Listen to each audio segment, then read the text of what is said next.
मेरा नाम डॉक्टर फरताश है और मैं बुनियादी तौर पे एक यूरोलॉजिस्ट हूँ।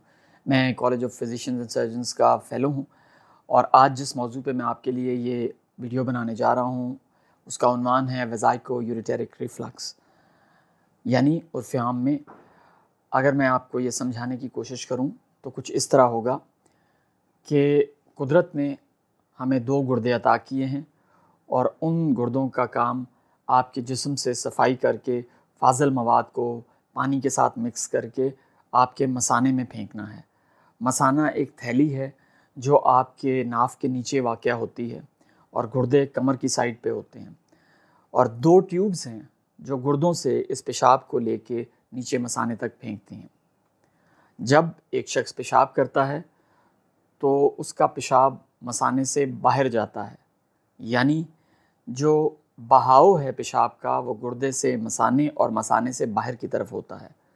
लेकिन एक बीमारी ऐसी है कि जिसमें ये बहाव उल्टी तरफ भी होता है और सीधी तरफ भी होता है।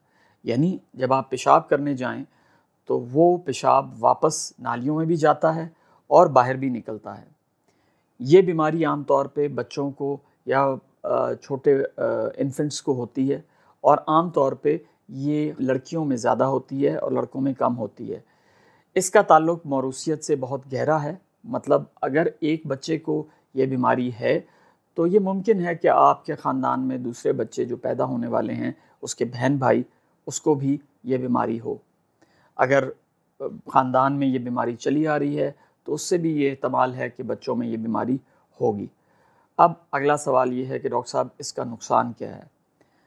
जब भी ऐसा मरीज़ या मरीज़ा हमारे पास आती है जिसको ये बीमारी हो कि उसका पेशाब एक तरफ का बहाव नहीं है बल्कि दोनों तरफ का बहाव है, तो उसमें हमेशा ये ख़तरा और एहतमाल होता है कि ये पेशाब ऊपर जाएगा और ये गुर्दों को डैमेज करेगा और अगर इस पेशाब में इन्फेक्शन हुआ तो वो इन्फेक्शन गुर्दों तक भी पहुँचेगा और उस इन्फेक्शन को ठीक करना बड़ा मुश्किल काम है।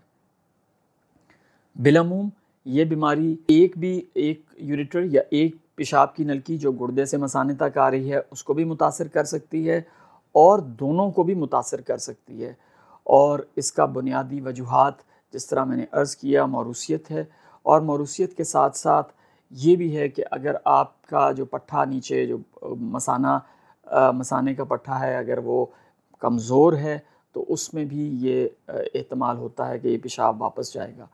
अब अगर एक बच्चा है और वो हमारे पास आता है या अल्ट्रासाउंड पे पैदाइश से पहले ये डिटेक्ट होता है कि इसके गुर्दे सूजे में हैं, तो हमें ये देखना पड़ता है कि ये सूजन किस वजह से है। ये सूजन पेशाब बाहर ना निकलने की वजह से है, मतलब क्या गुर्दों का पेशाब पूरी तरह बाहर नहीं आ पा रहा या इनका पेशाब मसाने से बाहर नहीं जा रहा, और दोनों की अलग-अलग वजूहात है जिसकी तफसील मैं किसी वक्त बाद किसी वीडियो में बयान करूँगा। लेकिन ये बीमारी गुर्दों को शदीद तौर पे मुतासिर कर सकती है और समटाइम्स बार बार इन्फेक्शन और बार बार पेशाब अगर गुर्दों में वापस जा रहा है तो उसकी वजह से गुर्दों में स्कारिंग और गुर्दों में ज़ख़म होना शुरू होते हैं और इसकी वजह से वो गुर्दे फेल भी हो सकते हैं।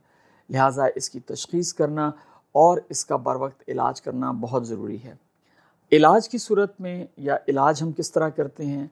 फॉर एग्ज़ाम्पल अगर एक मरीज़ को बार बार इन्फेक्शन हो रहा है तो हम कोशिश करते हैं कि उसके पेशाब को एग्ज़ामिन करके उसको इन्फेक्शंस को रोका जाए। इसी तरीके से इस मर्ज़ की तशख़ीस को भी ये ज़रूरी है कि इस मर्ज़ की प्रॉपर तरीके से तशख़ीस की जाए और इसकी भी ग्रेडिंग्स हैं, मतलब कि किस हद तक गुर्दे को डैमेज कर रहा है, किस हद तक पेशाब वापस मुड़ के गुर्दे में जा रहा है। इन तमाम चीज़ों को देखना ज़रूरी है। कई दफ़ा हमें ख़ुसूसन लड़कियों में इस मरज़ के लिए हमें पेशाब की नलकी डालनी पड़ती है और वो कई अरसे तक, काफ़ी अरसे तक, समटाइम्स 6 महीने, साल या इससे ज़्यादा तक डालनी पड़ती है और हमें हर 2-3 महीने बाद या कई दफ़ा महीने के बाद ये देखना पड़ता है कि पेशाब में इन्फेक्शन तो नहीं हो रहा, और हर साल के बाद हमें ये भी देखना पड़ता है कि पेशाब की वजह से गुर्दों को मज़ीद नुकसान तो नहीं पहुंच रहा।